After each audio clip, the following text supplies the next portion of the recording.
we keep in touch almost on a daily basis now. Over the weekend with the Minister for Health, Stephen Donnelly, Chief Medical Officer, and with other leaders of the government. And obviously we want to tease things out tonight in terms of the impact of Omicron, the potential impact of it, the degree of transmissibility, and how we respond as a society. And obviously the key initial focus is on the booster programme, and the HSE have been working hard over the weekend and yesterday in respect of the details of a revised plan to expand the vaccination programme. So the hours of the vaccination centres will be opening from 8 a.m. to 8 p.m. now. From now on, and also there'll be new centres, Richmond Barracks this week, the RDS on the week beginning the 27th of December, a new centre in Cork City in early January, and we'll be expanding capacity in some existing centres.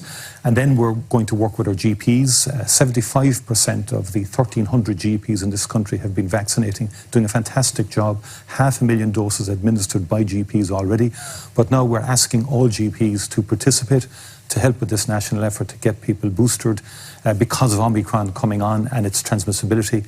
And likewise with pharmacies, we had about 550 involved, hoping to get that up to 700 this week, but want to really get to 1,000 pharmacies because we need all of those involved as well.